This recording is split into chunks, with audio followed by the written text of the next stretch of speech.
Halo pemirsa, ini adalah lanjutan dari episode 12A. Ada 10 topik menarik yang akan dibahas dalam episode berdurasi 1 jam ini. Tiap 30 menit akan ada jeda. Silakan tekan pause untuk jeda memulihkan konsentrasi, mengingat video ini padat informasi.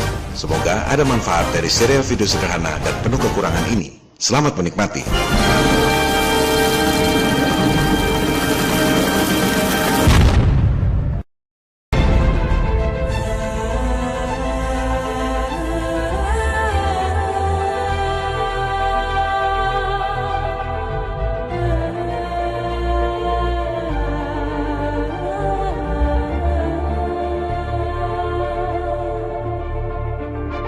Banyak yang bertanya, matahari itu ada di atas kubah atau di bawah kubah? Perlu diingat, yang dimaksud dengan kubah itu adalah lapisan langit. Kita tidak tahu pasti apakah memang berbentuk kubah atau sebenarnya langit itu datar dan tampak seperti kubah akibat perspektif dan refraksi, seperti yang telah dijelaskan pada bab-bab sebelum ini. Yang jelas, langit itu tak dapat ditembus, bahkan dengan bom nuklir sekalipun yang dilakukan oleh gabungan militer Amerika Serikat dan Soviet tahun 1958-1962, High Altitude Nuclear Explosion atau HANE. Kedua, yang harus kita ingat, langit itu berlapis, seperti yang dikatakan dalam kitab-kitab suci.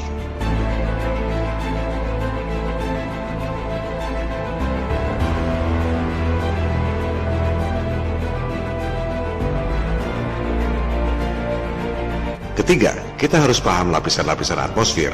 Lapisan yang pertama adalah troposfer, dari permukaan tanah sampai ketinggian 15 km. Troposfer ini kandungan airnya 99,13%, menghasilkan refraksi yang membuat matahari, bulan, bintang, dan kubah langit yang kita lihat itu bukan posisi dan ukuran yang sesungguhnya. Pesawat jet paling tinggi terbangnya 51.000 feet atau 15 km di batas akhir troposfer. Hanya pesawat Concorde yang tercatat terbang di ketinggian 60.000 feet atau 18 km di atas lapisan troposfer. Suhu udara di ketinggian 15-20 km itu sekitar minus 60 derajat Celcius. Kemudian, jika Anda ingat istilah tropospheric scattering atau nama sandi militernya White Alice, di ketinggian 15 km itulah sinyal-sinyal telekomunikasi memantul kembali ke bumi tanpa satelit. Lapisan kedua adalah stratosfer. Jika Anda ingat episode 6, Profesor Picard adalah orang pertama yang melihat bentuk bumi dari ketinggian 23 km di stratosfer ini. Dalam testimoninya, Profesor Picard mengatakan bahwa bumi berbentuk seperti flat disk alias cakram datar. Lapisan ketiga adalah mesosfer, dari ketinggian 50 km sampai 100 km. Di ketinggian 100 km inilah meteor selalu hancur ketika jatuh ke bumi. Tak banyak orang tahu bahwa yang namanya angkasa luar atau outer space itu sebenarnya batas atas mesosfer ini, 100 km, yang disebut Kármán Line. Batasan luar angkasa ini mengacu pada hasil bom nuklir langit tahun 1958-1962.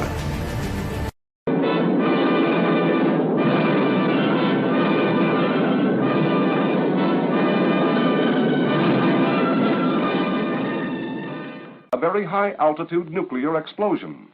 In the Pacific, as part of the Hardtack series, 3 effect shots, Yucca, Orange, and Teak, were detonated at respectively 26, 43, 77 kilometers.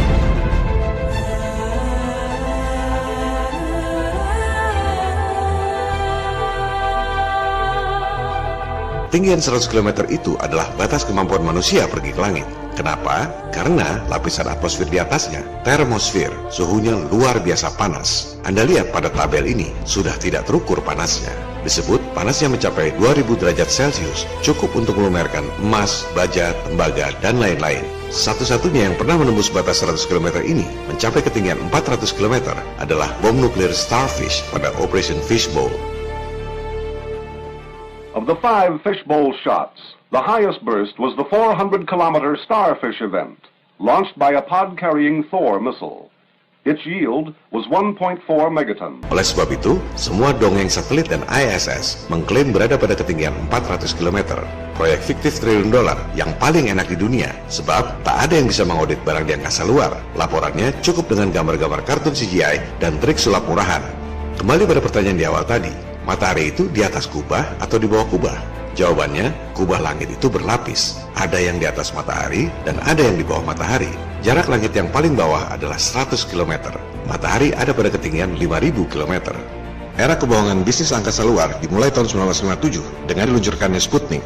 Anda percaya bola bowling sebesar 50 cm bikinan Soviet itu bisa melayang di angkasa dengan kecepatan 28.000 km per jam?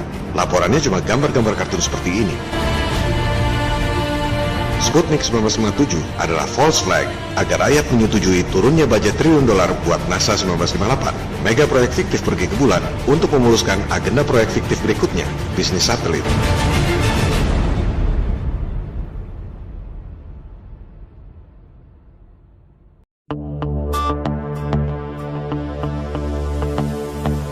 Pertanyaan umum lainnya adalah, jika kubah bumi tak dapat ditembus bom nuklir, kenapa meteor bisa tembus? Bukankah banyak bukti-bukti meteor jatuh di bumi dan di bulan?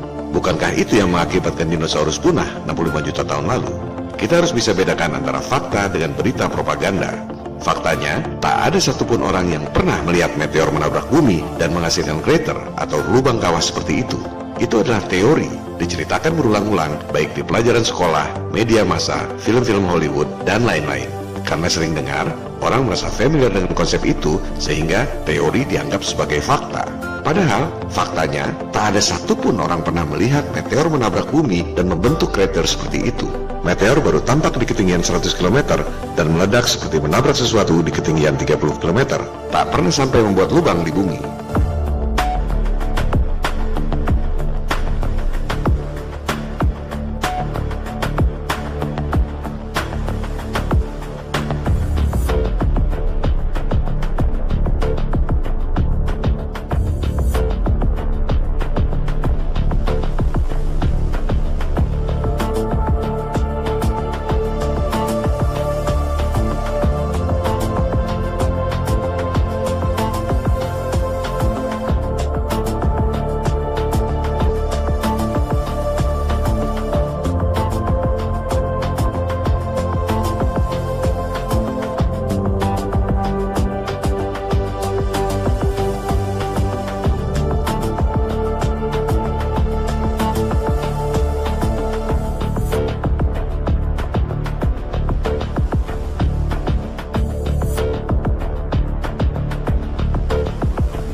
Silahkan Anda riset sendiri.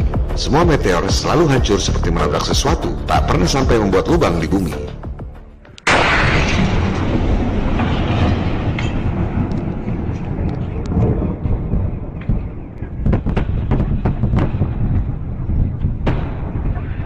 So the boom, the sound itself, shook the earth and broke the windows and scattered debris? Is that how that happened? Absolutely. We're talking about something that moves through a medium much faster, and I say medium, it's a little bit of a scientific term, but whatever it is around it, this case being the air.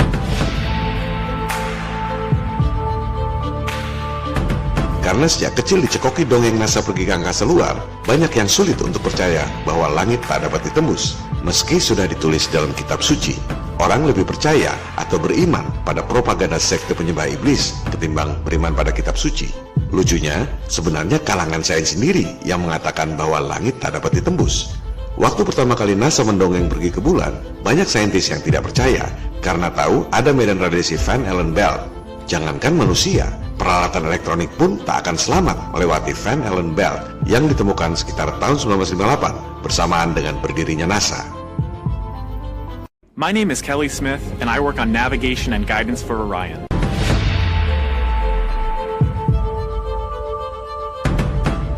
As we get further away from Earth, we'll pass through the Van Allen belts, an area of dangerous radiation. Radiation like this could harm the guidance systems, onboard computers, or other electronics on Orion. Sensors aboard will record radiation levels for scientists to study. Baru mau pelajari radiasi Van Allen belt, katanya NASA udah 6 kali kirim manusia bolak-balik ke bulan. We must solve these challenges before we send people through this region of space.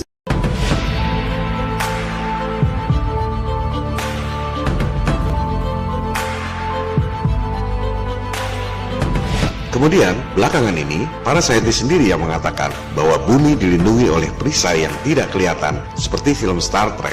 Jadi, mestinya, jangan tanya kalau bumi ini datar ada kubahnya, bagaimana meteor bisa tembus. Jika bumi berbentuk bola pun, menurut para saintis sendiri, tetap saja meteor tak dapat tembus akibat perisai yang tidak kelihatan itu. Lantas, bagaimana dengan bukti-bukti kawah akibat benturan meteor?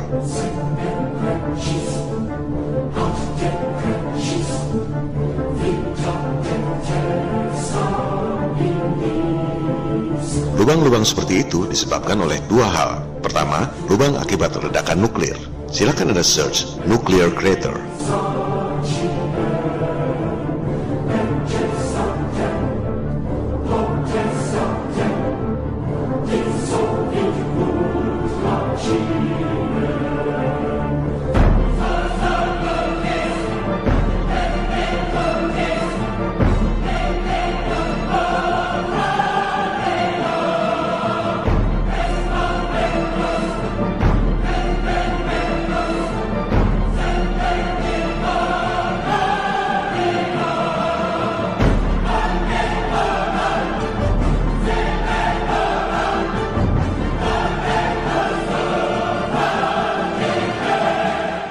Lubang akibat ledakan nuklir dipropagandakan sebagai lubang akibat meteor. Kedua, lubang-lubang seperti itu akibat peristiwa geologi yang disebut land sink. Silakan Anda riset sendiri. Search di Google, land sink. Terjadi di mana-mana di dunia dalam ukuran kecil maupun besar.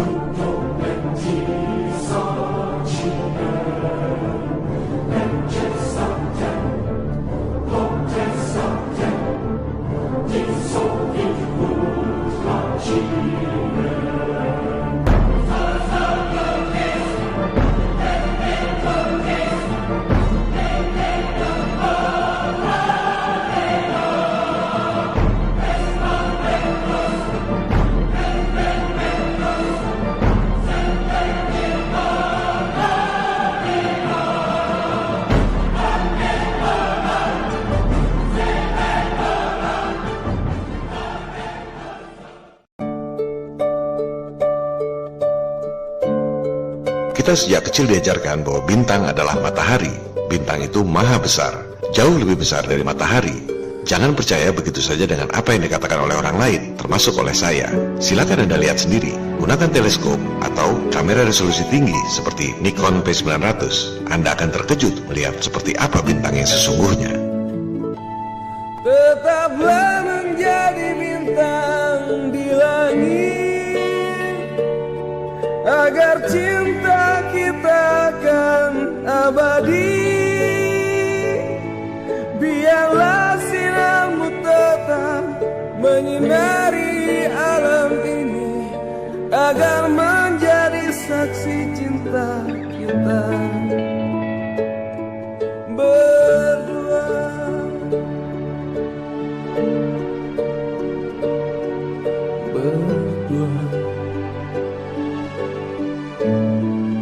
Coba lihat bintang ini, bintang timur, Venus, the morning star, bintang yang paling terang di langit, tapi tak pernah sampai ke atas, selalu balik ke bawah dan menghilang lagi di horizon. Dari sinilah timbul mitologi The Fallen Angel, malaikat yang paling brilian, tapi hendak menjadi Tuhan, sehingga tergelincir kembali. Sains mengatakan bahwa Venus yang bercahaya itu adalah planet untuk mendukung teori heliosentrik. Coba Anda lihat sendiri, seperti apa Venus itu sebenarnya. Tetaplah menjadi bintang di langit, agar cinta kita akan abadi. Biarlah sinarmu tetap menyinari alam ini, agar menjadi saksi cinta kita berdua. Seiring bangkitnya kesadaran flat earth di seluruh dunia, orang jadi lebih sering memperhatikan alam, termasuk bintang. Bintang bukan matahari, bintang bukan planet. Bintang adalah bintang, cahaya yang ada di langit. Terasa indah bila kita terbuai dalam alunan cinta. Anda lihat sendiri, bintang itu sesungguhnya seperti cahaya di air. Hal ini mendorong orang untuk membuat eksperimen dengan menggunakan tabung air dan frekuensi suara. Gelombang suara itu membuat partikel-partikel air dalam tabung meledak, menciptakan panas dan cahaya. Tampilannya tampak seperti bintang. Semua dapat terwujud dalam satu ikatan cinta. Silakan Anda riset sendiri, frekuensi suara dapat merubah bentuk air. Mungkinkah di atas langit itu air? Menurut kitab-kitab suci, memang di atas langit itu air.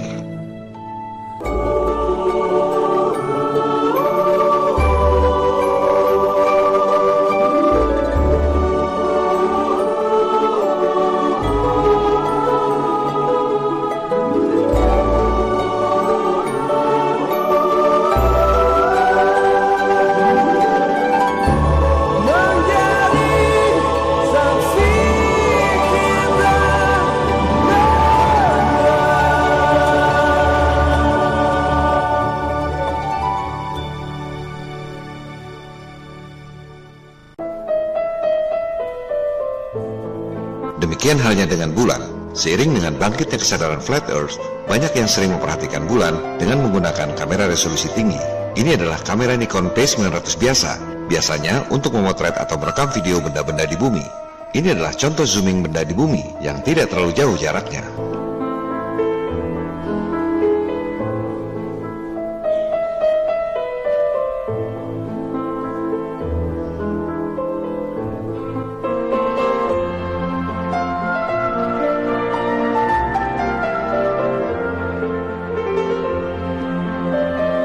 Yang mengherankan, kenapa kamera sederhana itu bisa menzoom bulan sampai begitu detail?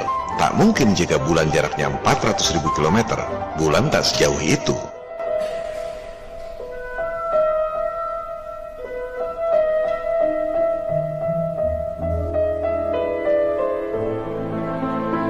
Perhatikan bagian bulan yang tak bercahaya. Mana mungkin itu bayangan bumi?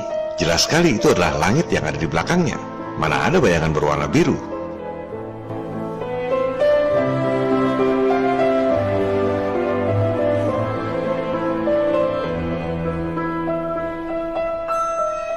Bulan tampak transparan.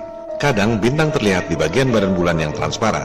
Oleh sebab itu, pada zaman dulu, banyak simbol bulan dan bintang yang masih digunakan orang sampai sekarang.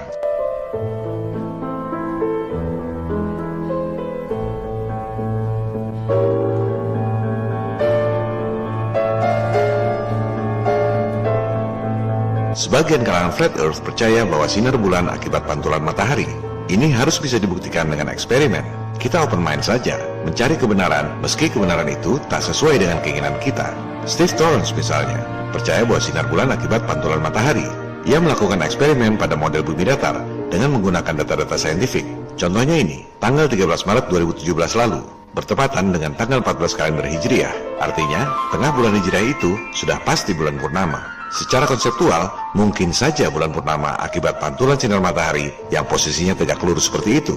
Tapi, itu cuma model animasi. Harus bisa dibuktikan dengan eksperimen bagaimana mungkin daratan di bawah bulannya gelap alias malam hari, tapi bagian bulannya terang benderang menjadi purnama. Sekali lagi, buktikan dengan eksperimen, bukan dengan pendapat dan opini. Apapun hasilnya, kita harus terima. Sebelum bisa dibuktikan dengan eksperimen benda nyata, berarti itu cuma teori berdasarkan asumsi yang diperkuat model animasi. Sama saja seperti NASA. Contohnya soal gerhana yang diajarkan di sekolah. Teorinya, gerhana bulan akibat masuk bayangan bumi. Ada bayangan umbra dan penumbra. Kenyataannya, mana ada bayangan mengecil. Semakin jauh objek dari sumber cahaya, semakin besar bayangannya. Mana mungkin area gerhananya kecil seperti itu. Dan bagaimana mungkin jalurnya zigzag seperti itu? Sebaliknya, coba letakkan jalur gerhana itu pada peta Flat Earth. Mana yang lebih masuk akal buat Anda?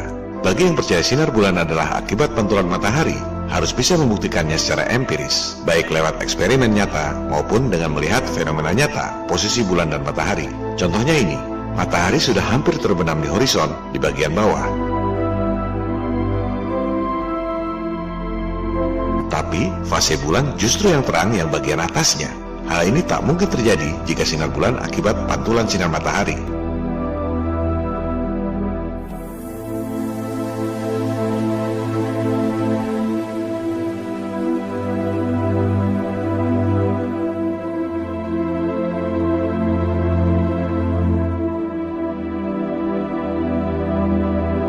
Sebagian kalangan Flat Earth lainnya percaya bahwa bulan punya sinar sendiri. Mereka telah memverifikasi lewat eksperimen dan observasi. Pertama, lewat eksperimen suhu sinar bulan yang lebih dingin dari areal yang tidak kena sinar bulan.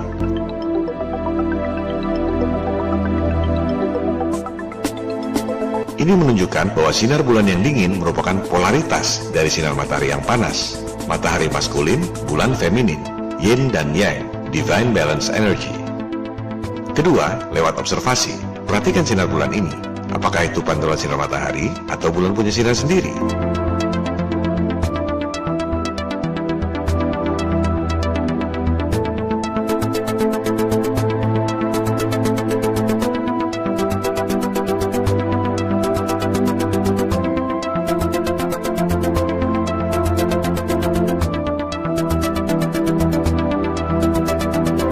Observasi juga dilakukan oleh seorang pilot Indonesia yang merupakan member FE 101 Discussion Forum.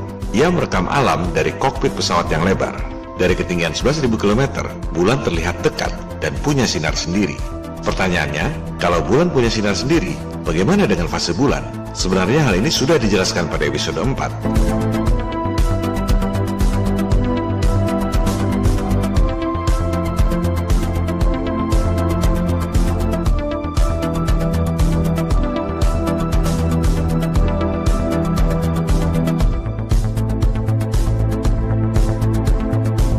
Ini adalah versi lain dari demo fase bulan akibat mekanisme internal dari bulan. Ambilkan bulan bu yang selalu bersinar di langit, di langit. Bulan benderang cahyanya sampai ke bintang. Ambilkan bulan bu untuk menerangi tidurku yang lelap di malam gelap.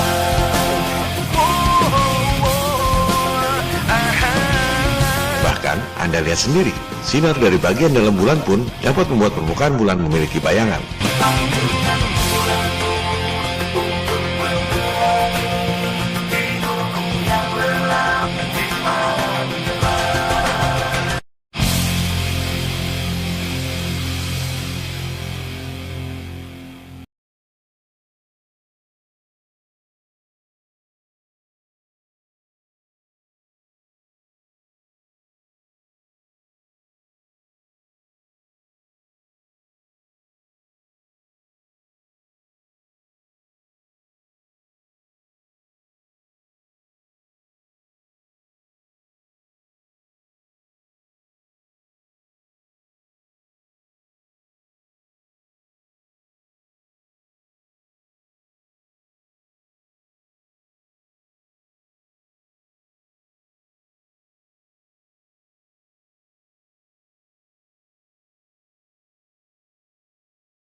Titik umbra sudah hilang, tinggal penumbranya saja.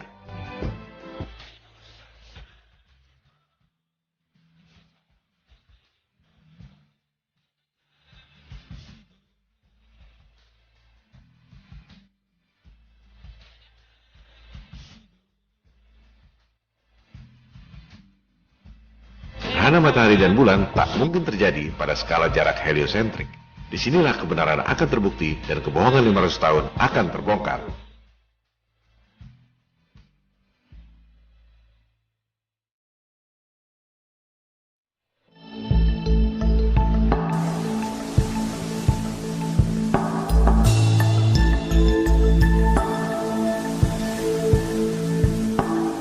Yang juga sering ditanyakan adalah, jika tak ada gravitasi, bagaimana air laut bisa pasang naik dan pasang surut? Pertanyaan ini timbul karena dari kecil Anda diajarkan bahwa pasang naik dan surut disebabkan oleh gravitasi bulan. Karena sering mendengar, familiar, rasanya benar. Karena sudah melihat penjelasan dalam bentuk kartun CGI, lantas orang beranggapan bahwa gambar kartun itu nyata. Hanya sedikit yang bersikap kritis dan cerdas. Air samudra itu masanya 1,4 juta triliun metrik ton. Kalau air samudra sebesar 1,4 juta triliun metrik ton itu bisa ditarik oleh gravitasi bulan, kenapa badan Anda yang cuma 50 kg nggak ketarik? Dan kenapa cuma air laut yang mengalami pasang? Kenapa air danau tidak? Gunakan kecerdasan Anda. Coba pelajari data. Berapa sih gravitasi bulan? Bagaimana mungkin bulan yang katanya punya gaya tarik cuma 1,6 meter per second kuadrat, jaraknya katanya 400.000 km, bisa narik air laut yang masanya 1,4 juta triliun metrik ton? Sementara Anda yang beratnya 50 kg tidak tertarik sama sekali. Gunakan rumus gravitasi yang manapun, bukan dengan opini dan fantasinya sendiri, tak bakal bisa dijawab. Air laut pasang akibat gravitasi bulan adalah mitos yang tak bisa dihitung dan tak dapat dibuktikan di alam nyata. Itu bukan sains, itu adalah tahyul yang diajarkan berulang-ulang di sekolah. Coba dengarkan apa kata saintis Globe sendiri tentang mitos gravitasi penyebab air laut pasang. So, if gravity from the moon and the sun is really responsible for tides in the ocean, and water is water, then why don't we see tides in lakes? Yang mengalami air pasang hanya laut, tak berlaku untuk air tawar. Guess what? Whatever you believe about why ocean tides exist is probably wrong, even at the most basic level. Orang sering tak sadar bahwa pengetahuannya selama ini bisa saja salah. In fact, every YouTube video I've ever seen about tides, including ones made by smart people, explains the tides incorrectly. Wake up people, saintis sendiri sebenarnya salah dalam menjelaskan. Typically, they show this diagram along with an explanation that goes something like this. The moon's gravity is stronger at point A and weaker at point B than it is at Earth's center. The net effect of this differential in the moon's gravity across the Earth is to stretch the oceans out like taffy, ergo why the oceans bulge out at opposite points along the Earth-Moon line. Now that explanation sounds plausible, and a lot of well-known scientists give it, but as we'll see, it's not correct. Bahkan penjelasan yang sering disampaikan oleh saintis terkenal pun salah. What's wrong is the explanation for the bulges. They aren't actually being lifted or stretched by that gravitational differential. Something much more subtle is happening that even many professional astronomers and physicists misunderstand, including me for many years. Betapa naifnya jika orang berpikir apa yang dikatakan oleh saintis itu pasti benar. So don't feel bad, tides are tricky. But today, we're going to set the record straight, and in the process, understand how it could be that the ocean has tides, but lakes, bathtubs, and cups of coffee don't. Lantas, kenapa bisa terjadi air laut pasang? Anda harus paham hukum fisika yang bernama diamagnetik, bahwa air itu menolak magnet.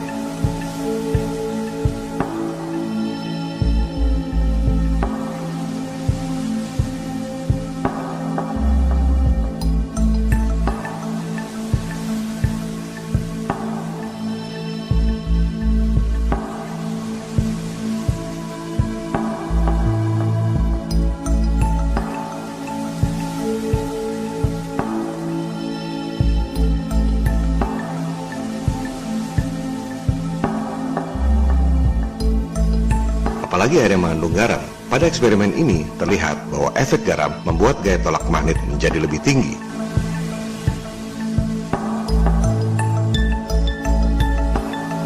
Itu sebabnya yang mengalami pasang naik surut adalah air laut, bukan air danau. Matahari dan bulan memiliki energi elektromagnetik yang tinggi. Perputaran bulan dan matahari mengelilingi bumi mengakibatkan air laut bergelombang dan mengalami pasang naik dan pasang surut.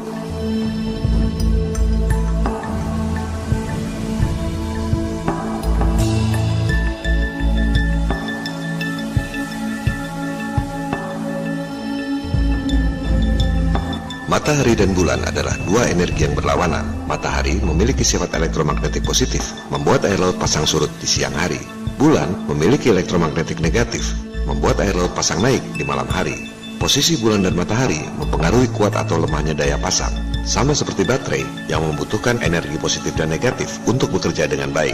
Ketika posisi bulan dan matahari pada titik terdekat dan terjauh, yaitu awal bulan dan tengah bulan Hijriah alias bulan purnama, air laut mengalami pasang yang lebih besar, disebut spring tide. Ketika posisi bulan dan matahari 90 derajat, sekitar tanggal 7 dan tanggal 21 Hijriah, daya pasangnya pada titik terendah disebut neap tide. Asal kata dari neap dalam bahasa Inggris kuno, artinya tanpa daya. Bukan hanya air laut pasang, tapi juga pusaran angin dan topan mengikuti pola pergerakan matahari dan bulan mengelilingi bumi datar. Ini adalah aksi dan reaksi antara bumi sebagai pusat alam semesta dengan matahari dan bulan. Daya elektromagnetik yang dimiliki oleh bumi membuat matahari, bulan, dan bintang-bintang berputar mengelilingi bumi. Sebaliknya, daya elektromagnetik matahari dan bulan mempengaruhi perilaku alam di bumi. Di samping faktor elektromagnetik, juga ada faktor frekuensi suara yang mempengaruhi air dan benda-benda lain di bumi.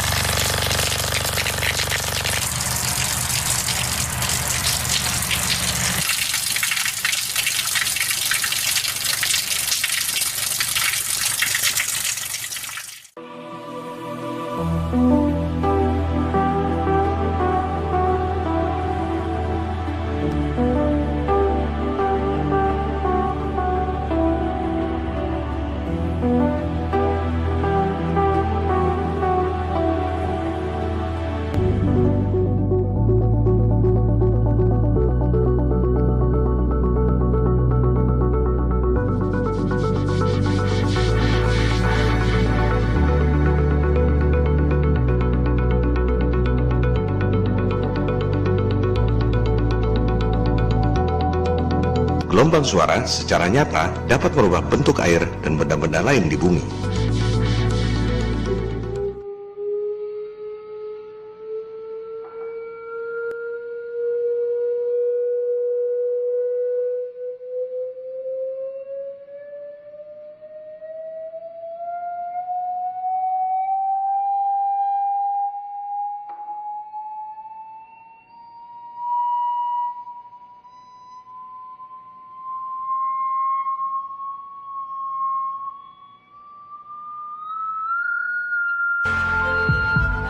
Kesimpulannya, kombinasi dari gaya elektromagnetik dan frekuensi suara antara bumi, bulan, dan matahari mengakibatkan pusaran angin, gelombang air laut, pasang naik, dan pasang surut.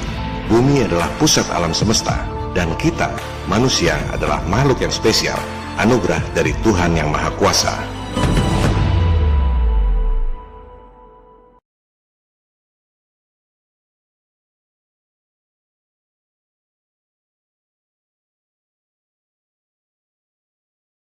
Perkembangan terakhir, saintis menemukan bahwa bukti-bukti saintifik berupa cosmic microwave background menunjukkan bahwa bumi adalah pusat alam semesta. Temuan saintifik ini tentu saja menggemparkan dan menimbulkan kemarahan di kalangan para saintis sendiri. Terlebih lagi, setelah kalangan saintis yang punya hati nurani mengemukakan temuan ini lewat film dokumenter sains berjudul The Principle. Berikut adalah cuplikan berita tentang dokumenter Bumi Pusat Alam Semesta itu pada CBN News. A new documentary is so controversial, scientists and even people in the movie are condemning it before they've had the chance to even see it. It'll have the effect of literally putting Earth back at the center of the universe. The principle goes to the very edges of the vast universe and to the latest science to present what its makers believe is solid evidence the whole universe is aligned with and circling around Earth and its Milky Way galaxy. As if the galaxies preferred to lie at some periodic spacing out from the Earth.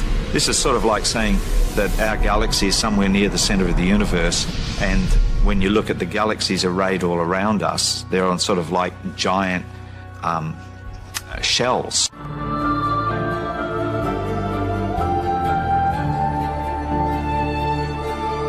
Film dokumenter ini bukan hanya membuat gempar para saintis, tapi juga membangkitkan kesadaran awam yang bukan saintis. Contohnya ini, Eddie Bravo. Ia bukan saintis. Ia adalah jagoan seni bela diri Brazilian Jiu-Jitsu, tapi otaknya cerdas dan kritis. Dengarkan apa kata Eddie Bravo tentang film dokumenter The Principle pada talk show Joe Rogan, pewawancara ajang bela diri campur terkemuka UFC. Amazing documentary, just a fucking life-changing documentary called The Principle. Have you seen that? No, I've not. Fuck, yeah, Michio Kaku's in it, a bunch of physicists, like professors from MIT. It's just a bunch of dudes, and like religious scientists too. They have like 2 or 3 of them.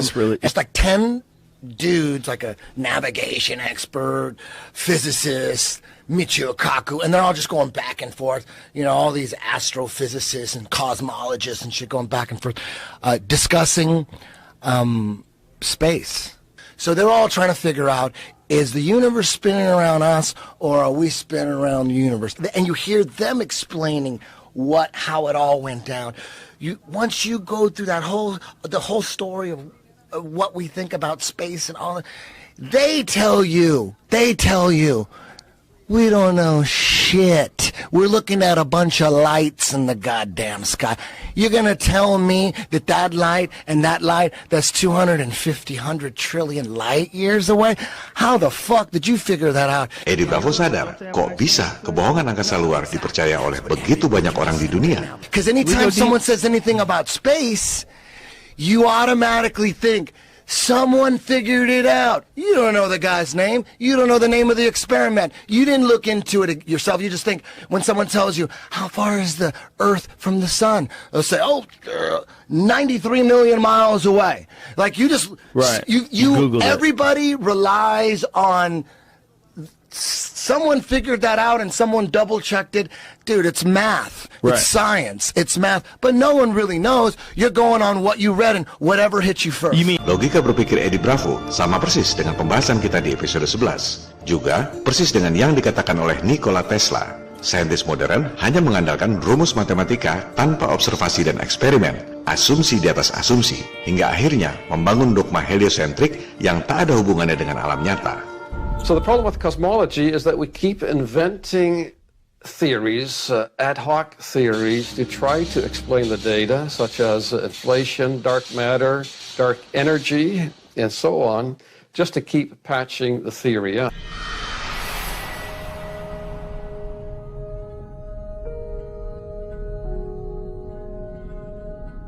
So the Earth is not moving exactly like the Michelson-Morley interferometer says it's not moving. Albert Einstein himself said that if Michelson-Morley is wrong, then relativity is wrong. Usually in science, if we're off by a factor of 2 or a factor of 10, we call that horrible. We say something's wrong with the theory. We're off by a factor of 10. However, in cosmology, we're off by a factor of 10 to the 120. That is 1 with 120 zeros after it.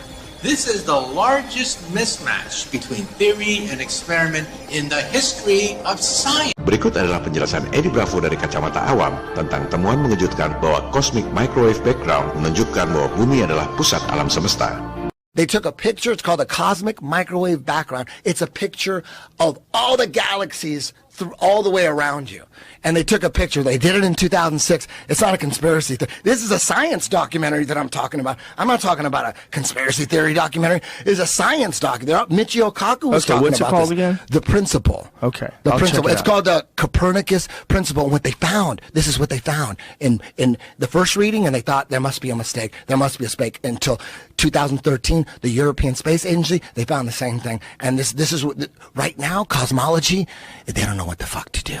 You know what they found out? The cosmic microwave background shows that all the galaxies are on shelves lined up to us. That we're at the fucking center. They don't know what to think about. This is in this documentary?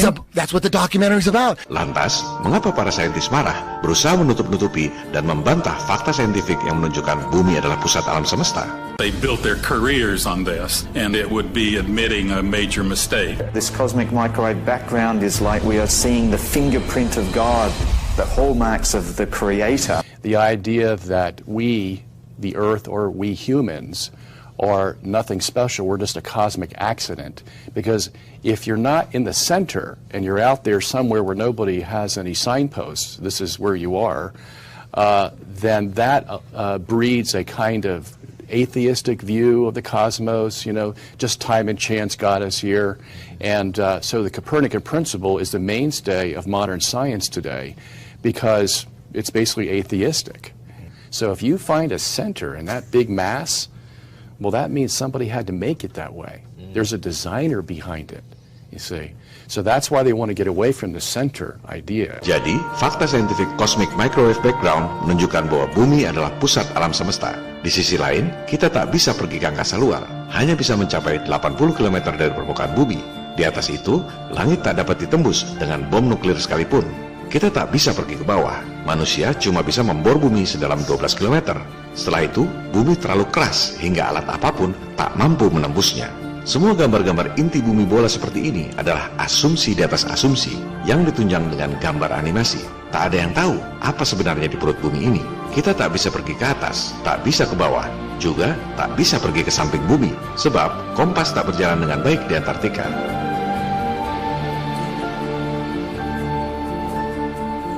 Tanpa dijaga tentara pun, tak ada yang bisa menembus Antartika.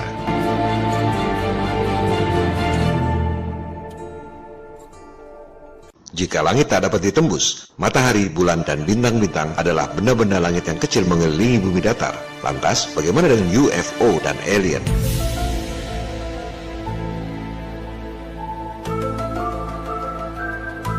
Penampakan UFO di depan banyak saksi mata yang tak terbantahkan merupakan fenomena real. Pertama kali adalah peristiwa yang disebut Pertempuran LA 25 Februari 1942. Ini adalah fenomena real, bukan hoax.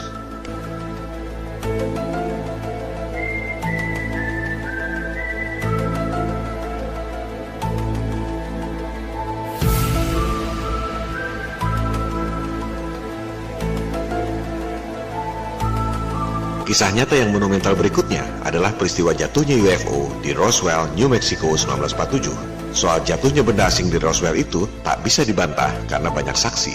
Yang dibantah adalah bendanya. Menurut militer Amerika Serikat, benda yang jatuh adalah balon udara.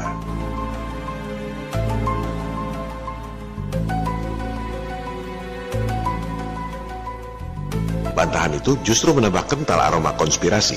Dari situlah kemudian ramai berbagai mitos tentang proyek rahasia Amerika dengan aliens di Area 51. Belakangan ini, media-media Inggris membuka dokumen-dokumen rahasia Perang Dunia II dan ramai memberitakan bahwa UFO yang jatuh di Roswell itu adalah buatan Nazi Jerman. Para saintis Nazi memang canggih.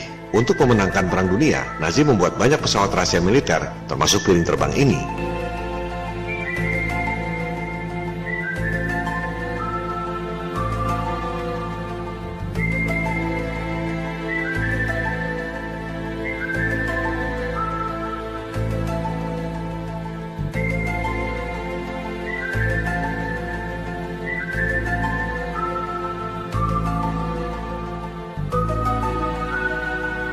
Dan jika diurut ke belakang lagi, tentang siapa yang pertama kali membuat piring terbang adalah Nikola Tesla, tercatat pernah mengajukan paten untuk teknologi piring terbang. Tesla adalah seorang super jenius yang tak pernah lelah menciptakan teknologi berbasis sumber daya alam. Teknologi piring terbang Tesla tidak menggunakan bahan bakar, melainkan menggunakan pembangkit listrik gratis yang rencananya ia terapkan di seluruh dunia. Listrik gratis, bahan bakar gratis, semuanya wireless. Itulah yang digagas oleh Tesla 117 tahun lalu, sebelum akhirnya percobaannya dihancurkan dan ia dikucilkan oleh pentolan elit global JP Morgan. Tesla adalah ilmuwan yang paling ditakuti dan paling dibenci oleh elit global. Tesla adalah pembenci perang. Ia mendesain sebuah alat yang bernama Death Ray yang ia harap dapat mengakhiri perang. Satu senjata buatan Tesla ini mampu menghancurkan 10.000 pesawat terbang musuh dari jarak 400 km. Tentu saja elit global makin ketakutan dan Tesla makin dikucilkan. Setelah Tesla wafat tahun 1943 di New York, semua catatan-catatan ciptaannya disita oleh pemerintah Amerika Serikat. Teknologi Tesla yang futuristik itu dikembangkan secara rahasia oleh militer. Salah satunya, tentu saja, piring terbang Tesla yang dikembangkan kembali di Kanada.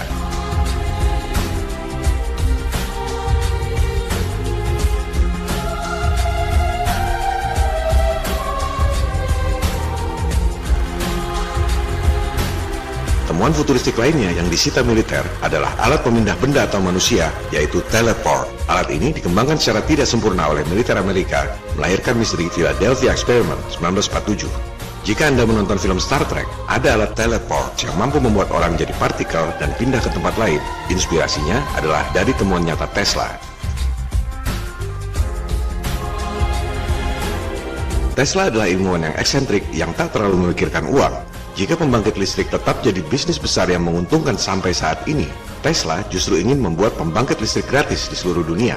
Ia pun tak peduli karyanya dicontek orang, karena merasa bahwa otaknya hanya sebuah receiver, seperti antena radio.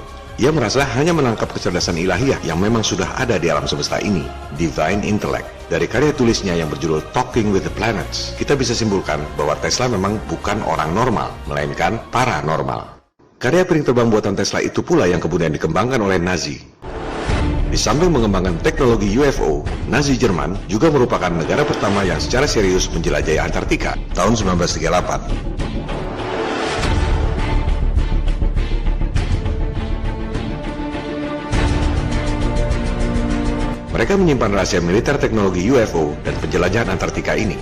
Kembali pada peristiwa penampakan UFO yang pertama kali diekspos, pertempuran LA 1942. Itu adalah UFO Nazi yang menyerang Amerika pada Perang Dunia II. Nazi memang superior dalam teknologi. Bom nuklir pun pertama kali dikembangkan oleh Nazi, sebelum akhirnya disalib penyelesaiannya oleh Amerika. Ketika Nazi kalah perang tahun 1945, Amerika menyita info-info rahasia militer Jerman, termasuk teknologi UFO yang belum sempurna. Amerika merekrut lebih dari 1.600 saintis Nazi lewat program militer rahasia Operation Paperclip. Salah satu saintis Nazi yang direkrut adalah Wernher von Braun, yang kemudian diangkat jadi direktur pertama NASA yang sukses membohongi dunia lewat moon landing hoax. UFO yang jatuh di Roswell 1947 adalah UFO Nazi yang disita oleh Amerika setelah menang perang. Jelas saja jatuh, karena teknologi curian itu belum sempurna. Dan jelas saja pemerintah Amerika membantah keberadaan proyek rahasia militer sitaan perang itu. Dari info sitaan perang itu pula, Amerika mendapat info rahasia tentang Antartika dan mengutus Admiral Byrd pergi ke Antartika dengan pasukan militer lengkap lewat Operation High Jump 1946-1947. Yang mengejutkan adalah dokumenter yang diedarkan oleh pihak Rusia.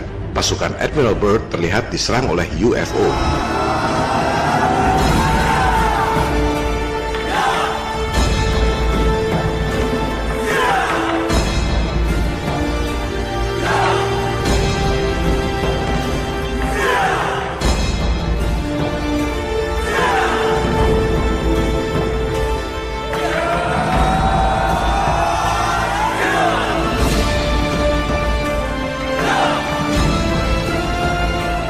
dokumenter ini tampak nyata, tapi namanya juga rahasia militer.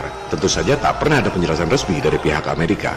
Yang kita tahu, sepulang dari Antartika tahun 1947, Admiral Byrd mengeluarkan pernyataan yang misterius sampai sekarang tentang ancaman serangan udara asing dari wilayah Antartika.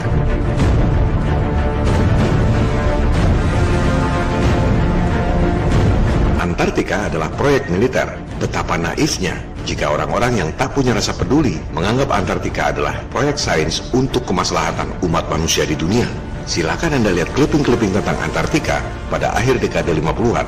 Elit global sendiri yang mengatakan bahwa gagasan membentuk wilayah bebas seperti Antartika di bawah PBB adalah langkah menuju One World Government, New World Order.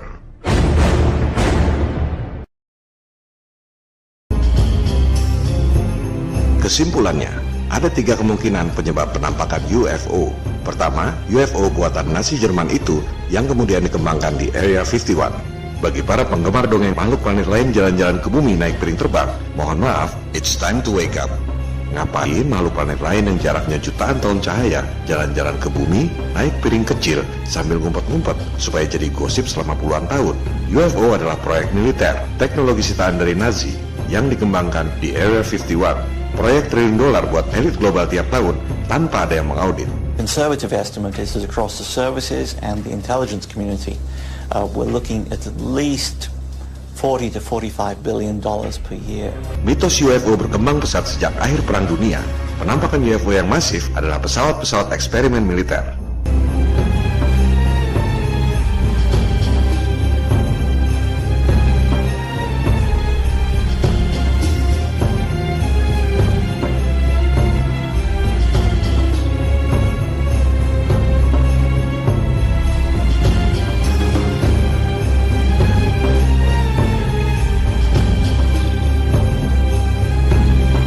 Supaya tak ada yang meributkan, Area 51 dijadikan top secret daerah terlarang dan mitos-mitos UFO sengaja dikembangkan untuk mengalihkan isu. That meant suggesting these sightings were extraterrestrial, alien, from another planet. The Air Force consciously manipulated the UFO myth in order to provide cover for the black programs that it was developing. Every time you start talking about Area 51, somebody starts talking about UFOs and small grey aliens. If that is indeed the result of a deliberate disinformation attempt, I would love to meet the person responsible and shake his hand because it was a really, really good one. President Bill Clinton is here with us, so if I was president, and I won't be, let's be honest, the first thing I would do after putting my hand on that Bible and taking that oath to serve the country is I wouldn't even probably finish the oath. I would run to the White House. I demand to see all the classified files on the UFOs. Because I want to know. I'd want to know what has been going on. Did you do that? Sort of. Sort of. Oh, you're trying to give me a hint that there are aliens. Begitu pula penampakan UFO yang sering terjadi di Amerika Latin. Bukti-bukti sejarah secara nyata menunjukkan beberapa petinggi Nazi memang lolos dari sekutu dan hijrah ke Argentina, Paraguay, dan Uruguay. Sejak itulah berkembang penampakan UFO di wilayah Amerika Latin.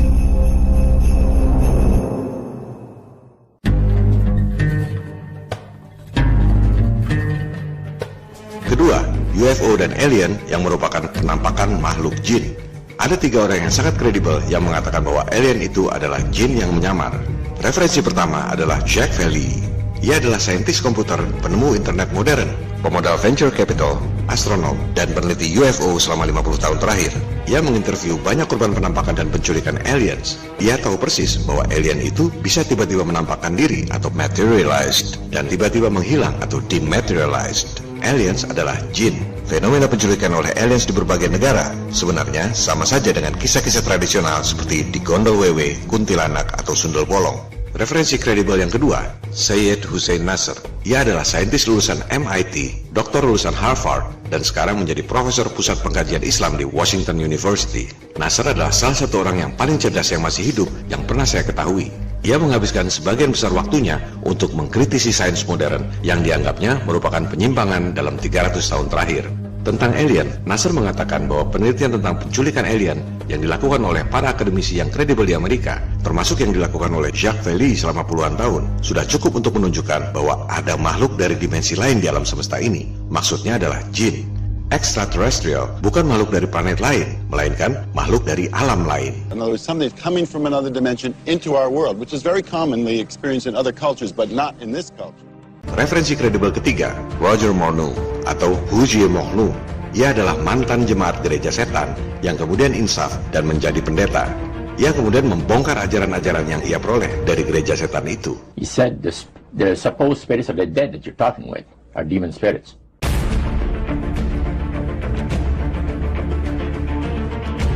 Because after the Great General Council, it was decided that Satan would tutor Charles Darwin personally in setting up the principles of his theories of evolution. He was tutored by Lucifer himself, fallen Lucifer. According to the spirits, anyone that teaches a theory of evolution is considered to be a minister of a great religious system. Spirits, demon spirits, will declare themselves to be inhabitants of far distant planets in the galaxies.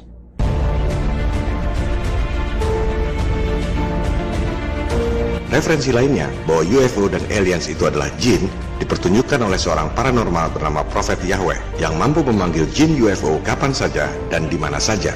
Ia menantang stasiun TV ABC News untuk menentukan kapan dan di mana stasiun TV itu mau meliput Prophet Yahweh memanggil jin UFO. He's the Las Vegas man who claims he can summon UFOs on command. Pretty wild. So we sent Action News reporter Mike Delastrito to get the real story. But what he found shocked everyone. We met up with Prophet Yahweh, seer of Yahweh, at Doolittle Park off Lake Mead. We picked the day, we picked the time, and we picked the location. Everyone's going to think you're absolutely nuts. Well, I thought I was absolutely nuts. Until he says he saw UFOs. Over the years, 1,500 of them. Can we make it 1,501 today? What do you think? I'll try it. He says the voice in his head told him to go public now. So we took him up on his offer, and we scanned the skies. Nothing but a few clouds. When the prophet started praying for a sighting, I wasn't exactly convinced. I pray, oh Yahweh, that you send a sighting so that they know that I am not mentally ill. I am not a false prophet. I see something straight up. Oh, brother, look at it. There it is. You can barely see it, a white speck. Then another sighting.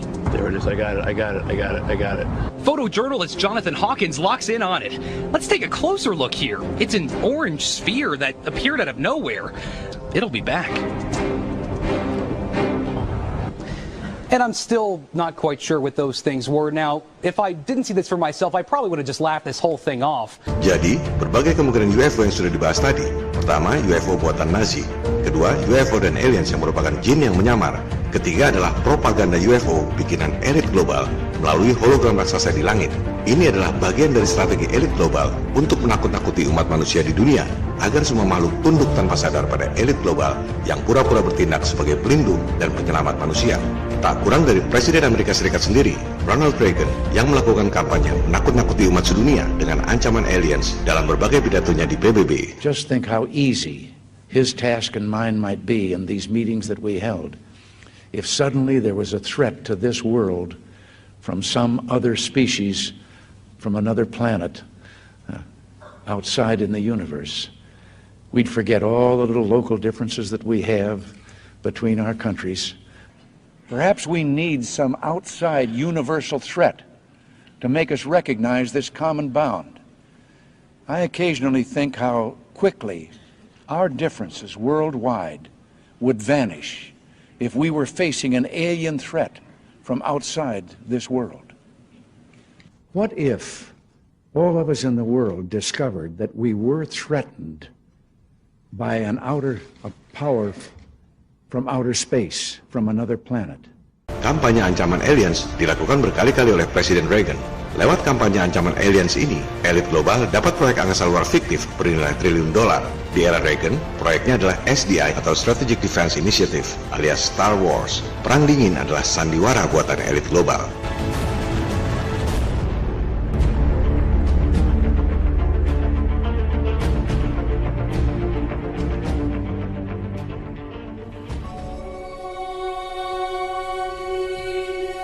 kembali pada Roger Morneau, mantan jemaat gereja setan yang insaf dan menjadi pendeta, membeberkan rahasia ajaran penyembah iblis.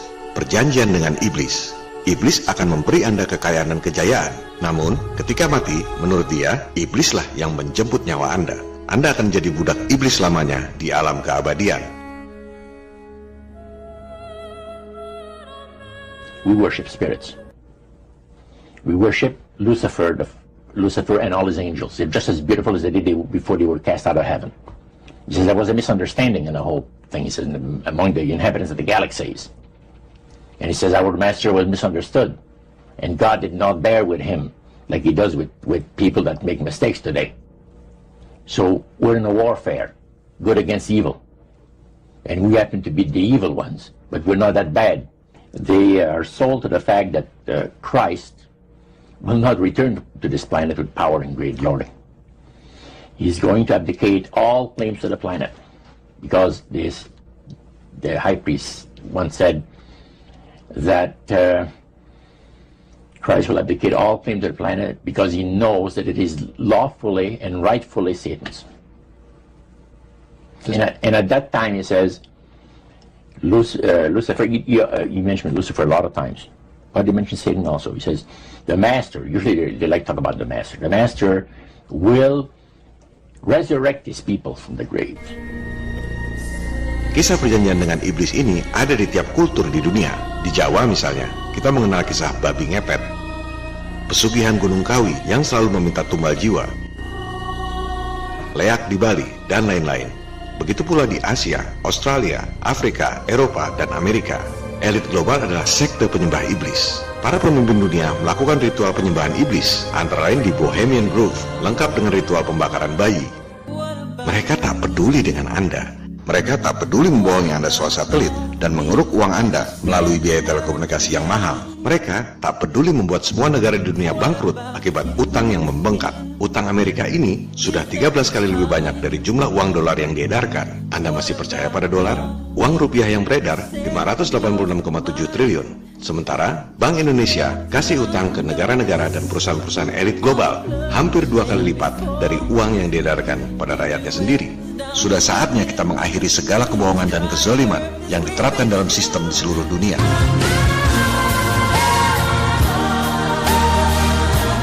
Rise up on the wings of this slain angel. Carry it forward until this city, your city, our city, his city is a palace again.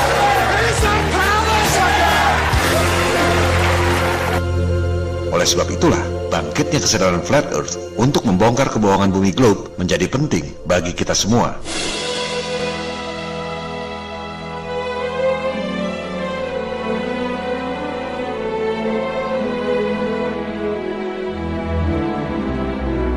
Kesadaran Flat Earth di seluruh dunia tumbuh secara eksponensial seperti terlihat pada fakta tabel Google Trends. Dan yang membanggakan, dari semua negara, Indonesia adalah nomor 1 statistik Flat Earth di seluruh dunia, di atas Amerika, New Zealand, Australia, dan Kanada.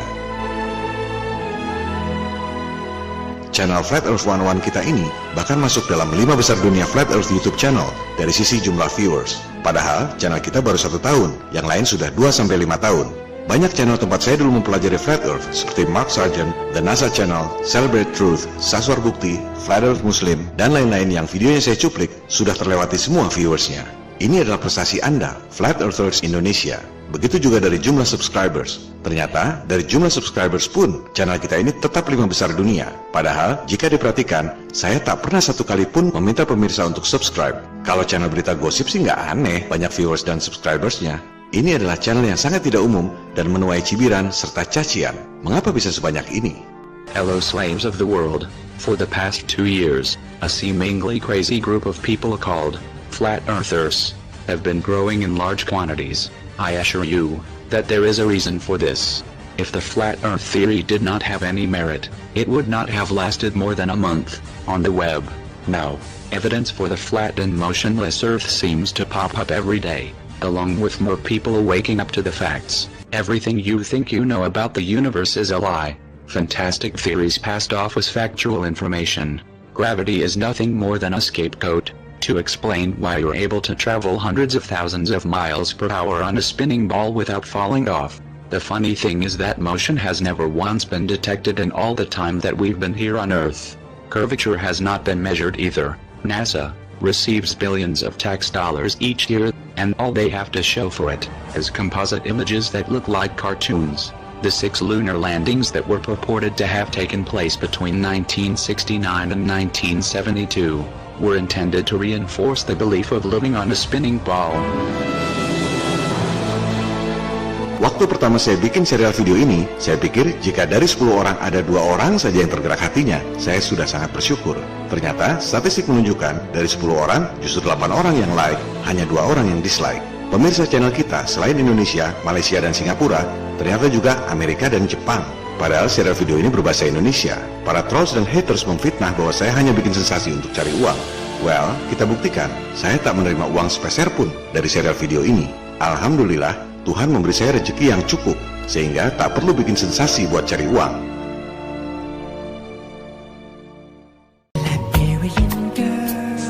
Discussion forum kita diserang oleh para haters sehingga tak bisa diakses lagi.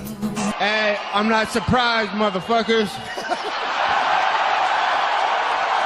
Alhamdulillah, dalam waktu sehari, kita bikin discussion forum baru yang jauh lebih baik dan justru menambah solid persaudaraan kita semua. I believe whatever doesn't kill you simply makes you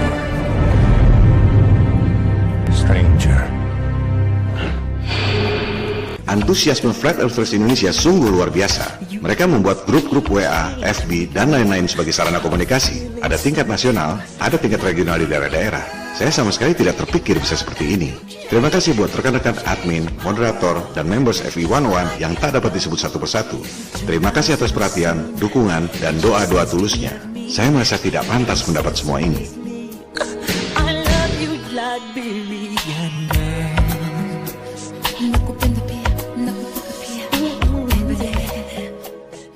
Is this the real life? Is this just fantasy? Caught in a landslide. Jika Anda memperoleh kesuksesan, sudah pasti banyak haters dan trolls yang iri dengan prestasi Anda. Mereka hobi mencaci maki, membuli, dan memfitnah lewat medsos. Here's Johnny.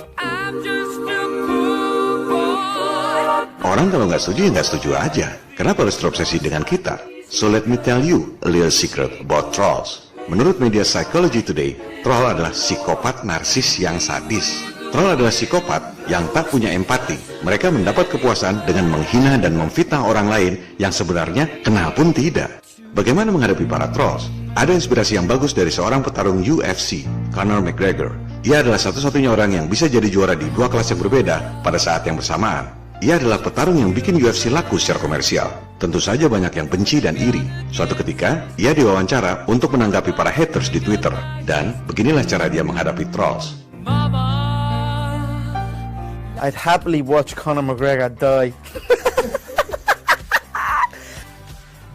Conor McGregor makes me so embarrassed of being from Dublin. Like, I'd rather admit to being from the same city as Nicky Bourne.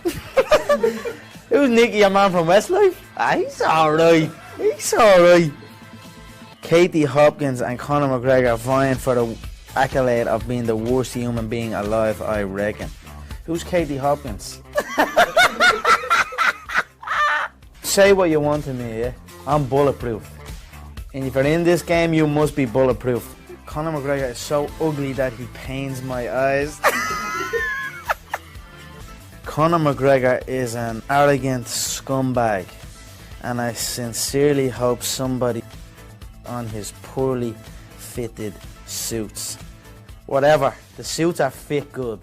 Whatever about everything else, maybe there's a case, but the suits fit good.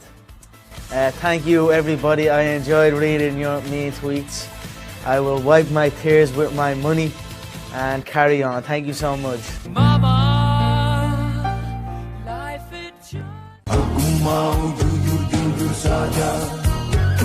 Kalangan Flat Earthers Indonesia adalah orang-orang yang nuraninya tergerak dan mau berbuat sesuatu atas segala kebohongan dan kezaliman yang dibuat oleh elit global, terutama dalam 100 tahun terakhir.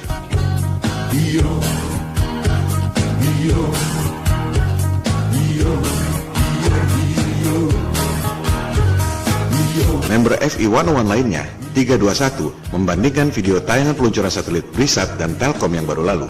Coba Anda lihat sendiri, cuma gambar kartun CGI, copy paste lagi, cuman ganti logo doang. BRI dan Telkom bayar triliunan rupiah. Elit global penjual satelit begitu malasnya, bikin video peluncuran saja maunya copy paste. Dan biaya triliunan rupiah itu dibebankan pada Anda, para konsumen di negeri berpenduduk banyak.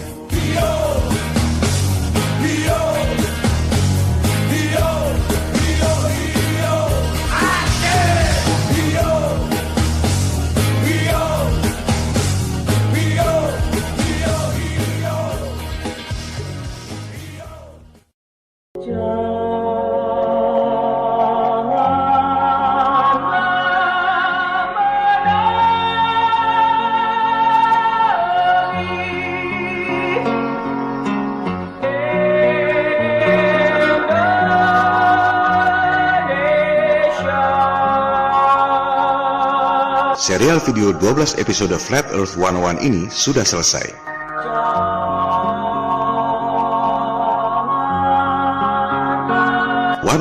Adalah istilah untuk pengetahuan yang paling mendasar yang digunakan sebagai mata kuliah tingkat dasar di universitas. Tugas saya sudah selesai. Selanjutnya, tinggal bagaimana Anda, para pemirsa, mengembangkannya hingga berguna bagi masa depan anak cucu kita agar lepas dari kebohongan dan kezaliman elit global.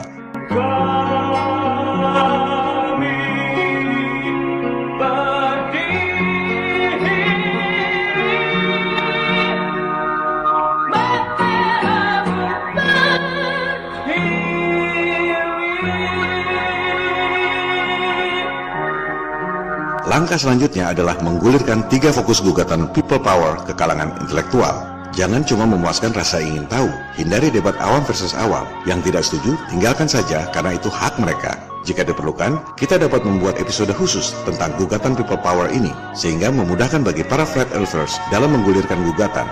Selain itu, jika diperlukan dan diminta oleh rekan-rekan semua, kita bisa buatkan video-video berikutnya berupa update perkembangan flat earth Indonesia maupun dunia, atau pendalaman materi beberapa topik. Terima kasih atas waktu, perhatian, dan dukungannya selama ini. Salam People Power.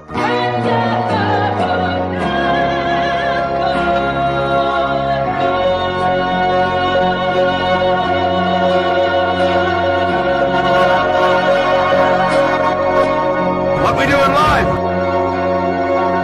echoes in eternity.